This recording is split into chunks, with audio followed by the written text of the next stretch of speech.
Hola, benvinguts i benvingudes de nou al meu canal Educació i Tecnologia. Avui us parlaré d'aquesta fabulosa eina que es diu Docker. Veurem per a què serveix i com utilitzar-lo. Què és Docker? Docker és una plataforma de programari que permet crear, executar i gestionar aplicacions dins de contenidors. Però què són els contenidors? Els contenidors virtualitzen a nivell de sistema operatiu i Docker és una plataforma de programari que permet crear, executar i gestionar aplicacions dins d'aquests contenidors. Un contenidor és una unitat lleugera, portàtil i autosuficient que inclou tot el necessari per executar una aplicació, és a dir, codi, llibreries, dependències, eines del sistema, etc. Per què utilitzar Docker? Doncs aquí tenim tres característiques molt importants del fet d'utilitzar Docker. Primer, per la seva portabilitat. Els contenidors poden executar-se en qualsevol sistema que tingui Docker instal·lat independentment del seu sistema operatiu. Nosaltres podem instal·lar Docker en qualsevol sistema operatiu. Després, una altra característica important és el seu aïllament. Cada contenidor funciona de manera independent i així evita conflictes entre aplicacions. I després tenim l'eficiència. Els contenidors són molt lleugers, més que les màquines virtuals, i s'inicien més ràpidament i consumeixen menys recursos. Abans de continuar per això, anem a veure una mica d'història, és a dir, com van aparèixer els contenidors. Imagineu-vos, no?, en l'època en què encara no existien els contenidors, què és el que teníem? Teníem el que és el hardware, on hi havia la part física, llavors on teníem el processador, la memòria RAM, i en aquesta part física nosaltres instal·làvem el sistema operatiu, com pot ser un Windows, pot ser un Linux, i sobre aquest sistema operatiu després instal·làvem els serveis que nosaltres necessitéssim i aquelles aplicacions. Molt bé, si jo volia crear un altre servidor, necessitava una altra màquina amb un altre hardware, tornar a instal·lar el sistema operatiu, tornar a instal·lar els serveis que jo volia, amb el conseqüent alt cost que això suposa. I llavors van aparèixer les màquines virtuals que venien a resoldre el problema aquest de la duplicació de hardware. Què va passar? Nosaltres teníem el que és el hardware i sobre el hardware instal·làvem un hipervisor. D'acord?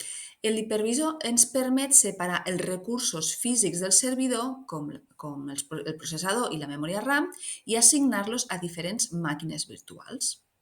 Llavors podíem tenir diferents sistemes operatius aïllats entre ells i independents, però si heu treballat amb màquines virtuals sabeu que això és limitat. No podem tenir infinits sistemes operatius en una mateixa màquina virtual o un mateix hipervisor, diferents màquines virtuals corrent alhora, perquè això suposa, s'alenteix molt el sistema, consumeix molts recursos, en fi, que era un problema.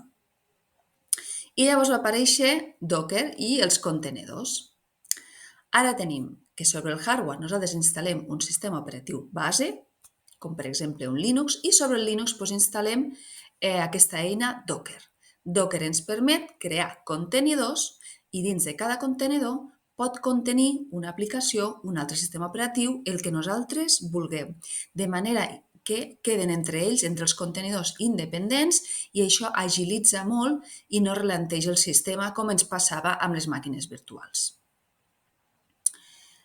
Això sí, atenció, no podem crear contenidors Windows dins d'un sistema operatiu Linux. Si nosaltres tenim com a base Linux, no podrem instal·lar contenidors Windows. Per què? Perquè aquests buscaran el seu kernel de Windows i Linux no l'ofereix. Però al contrari, sí. Si nosaltres tenim com a base el sistema operatiu Windows, podem instal·lar contenidors Linux. Quins són els passos per instal·lar Docker? En aquest cas, jo he fet la prova d'instal·lar Docker en un Debian 12 i he seguit aquests passos. Primer, he instal·lat els paquets requerits, teniu aquí, d'acord? Totes les que són les comandes. Després he afegit la clau GPG del repositori Docker, he configurat els repositoris. A continuació, he fet una actualització d'aquests repositoris. Ja per fi he instal·lat el paquet Docker i també he afegit el Docker Compose per si més endavant volgués modificar coses de fitxers de configuració. Verifiquem la instal·lació, mirem el seu estat, això els que tingueu ja domini amb les comandes de Linux, sabeu quina comanda utilitzar per veure que un servei està funcionant, per mirar el seu estat i fiquem això de manera, fiquem l'enable de manera que quan nosaltres arrenquem el nostre sistema operatiu s'arrenqui també Docker.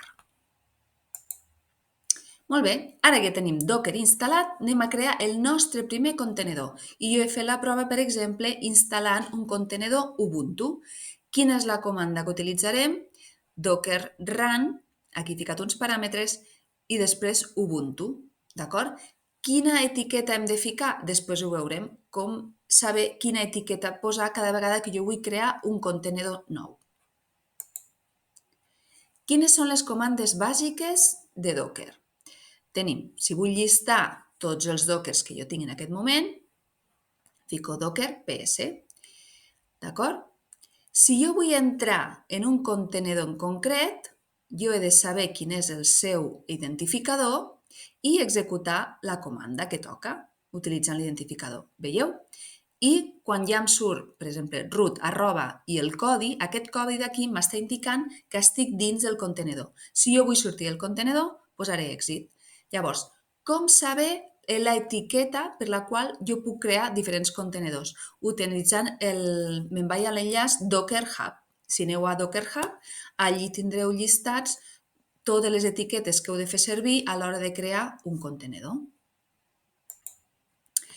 I fins aquí el vídeo d'avui, espero que us hagi agradat i si voleu rebre més vídeos d'aquest estil, us subscriu al meu canal. Moltes gràcies.